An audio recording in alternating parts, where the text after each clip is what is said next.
नमस्कार, मैं हूं आलोक जोशी और आप देख रहे हैं बिज अड्डा। और बिज अड्डा में आज हम बात करेंगे रिलायंस इंडस्ट्रीज के सक्सेशन प्लान की।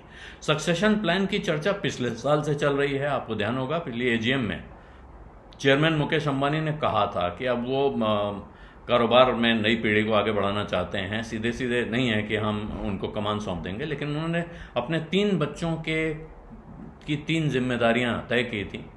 आकाश अंबानी को जियो का कारोबार और डिजिटल का बिजनेस, ईशा अंबानी को रिटेल का बिजनेस और अनंत अंबानी को न्यू एनर्जी बिजनेस को चलाने की जिम्मेदारी सौंपी जा रही है। ये कमान सौंप दी है या बिजनेस सौंप दिया, नहीं, इनको कैसे चलाएंगे ये जिम्मेदारी उनको सौंपी जा रही थी। एक तरह का प्लान लेआउट तैयार किया गया था। इसके साथ 2 और कारोबार हैं इस ग्रुप के। एक है O2C business, oil to chemical, जो इस ग्रुप का कोर है। दुनिया का सबसे बड़ा रिफाइनिंग और पेट्रोकेमिकल कॉम्प्लेक्स किसी एक जगह पे जामनगर में है, वो इसी कारोबार का हिस्सा है। और दूसरा बिल्कुल नया कारोबार जो आया है, जियो फाइनेंशियल सर्विसेज, जिसको आप फाइनेंस का कारोबार कह सकते हैं। इन 2 का किसके हाथ में इनकी कमान है ये अभी तक साफ नहीं है। अभी तक सबकी कमान मुकेश अंबानी के हाथ में है। चेयरमैन और मैनेजिंग डायरेक्टर हैं। और उन्होंने उस एजीएम में कहा कि अगले 5 साल तक अभी मैं इस ग्रुप के सीईओ और चेयरमैन के तौर पे अपनी जिम्मेदारी निभाता रहूँगा, लेकिन साथ में अब वो ये कह रहे हैं कि नई पीढ़ी के हाथ में कैसे काम सौंपा जाएगा। हमारे जो बुजुर्ग हैं ग्रुप के, वो पीछे हटेंगे और नई पीढ़ी को आगे बढ़ने का मौका देते चलेंगे। इससे दिखता है कि वो सक्सेशन प्लान की तैयारी कर रहे हैं। और अब क्रेडिट साइट्स नाम की एक रिसर्च एजेंसी है जो फिच की सब्सिडरी है, उसने एक रिपोर्ट निकाली है जिसमें वो कह रही है कि रिलायंस इंडस्ट्रीज इवेंचुअली एक होल्डिंग कंपनी में कन्वर्ट हो जाएगी। इवेंचुअली का अर्थ है अंततः, यानी कि अभी नहीं होगी, लेकिन हो सकती है। कब होगी पता नहीं, लेकिन जिस तरह से सक्सेशन पैन आउट होता है या सक्सेशन की तैयारी होती है, उसके हिसाब से अब उन्हें लगता है कि रिलायंस इंडस्ट्रीज को एक होल्डिंग कंपनी बन जाना होगा और वो अपने 5 कारोबार, 5 वर्टिकल्स अलग अलग बिजनेसेस की तरह चलाएंगे, जिनका मेजॉरिटी स्टेक, जिनका कंट्रोल उस होल्डिंग कंपनी के पास होगा और उस होल्डिंग कंपनी का कंट्रोल परिवार के पास सीधे, या परिवार के ट्रस्ट बन सकते हैं, जिन ट्रस्ट के ट्रस्टी फिर मुकेश अंबानी, उनके 3 बच्चे और परिवार के और सदस्य भी हो सकते हैं, ताकि उनके हाथ में कंट्रोल रहे। कारोबार को वो अलग अलग लोगों को सौंप सकें, उनको प्रोफेशनल्स के हवाले कर सकें और उस पर बारीकी से नज़र भी रखी जा सके। क्योंकि फिर क्या होगा, जब 5 अलग अलग बिजनेस हैं, उनके 5 अलग अलग तरह के शेयर होल्डर्स भी हो सकते हैं, उनके 5 अलग अलग किस्म के डायरेक्टर्स भी हो सकते हैं जो उस काम को अच्छी तरह समझते हैं और उस काम पे बारीकी से नज़र रखते हैं। इसके साथ ही तो इसका अर्थ है कि उस कारोबार पे बारीक नज़र रखना आसान हो जाएगा। दूसरा, शेयर होल्डर वैल्यू अनलॉक होगी। 5 अलग कंपनियां बनेंगी, उनके अलग अलग शेयर्स अलग अलग तरीके से बढ़ते घटते हैं। देखा गया है पीछे, जब भी कंपनी डीमर्ज होती हैं, एक कंपनी के कई हिस्से होते हैं, तो उसमें शेयर होल्डर्स को बहुत फ़ायदा होता है। और फिर फंडिंग आसान होती है। उस खास बिजनेस की अपने रिक्वायरमेंट्स हैं जिसके लिए वो अपने लिए पैसा उठा सकती है।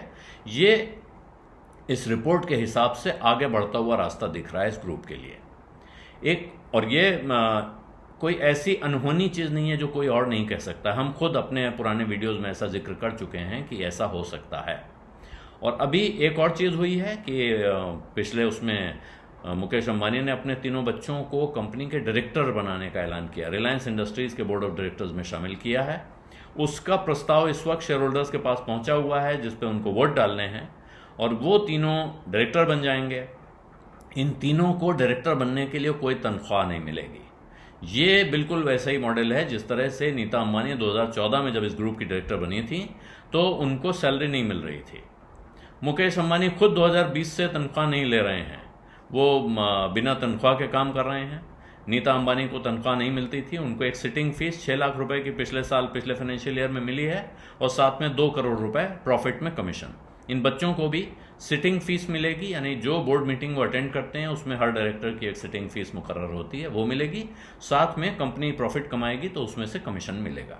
ये मॉडल तय किया गया है।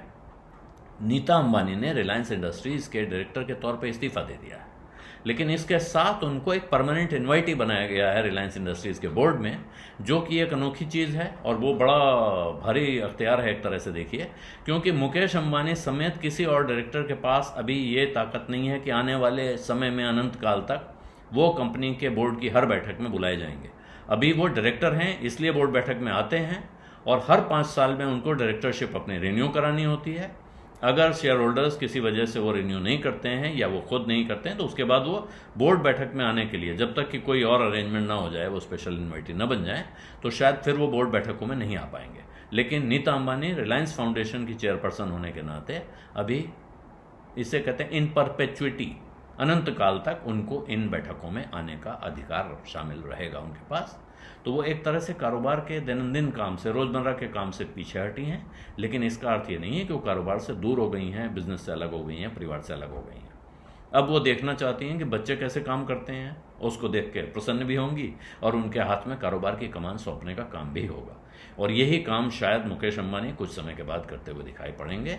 तो ये भविष्य की रूपरेखा बन रही है।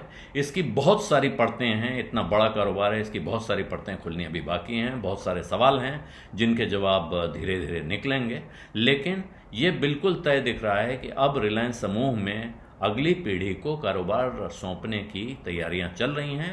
मुकेश अंबानी एक वाटर टाइट तैयारी करना चाहते हैं कि ऐसा न हो कल को कि वो न रहें तो इस कारोबार में आपको किसी तरह की मुश्किलें, किसी तरह की दरार दिखाई पड़ने लगे। बिजअड्डा में आज इतना ही। अब इजाज़त दीजिए। धन्यवाद। नमस्कार।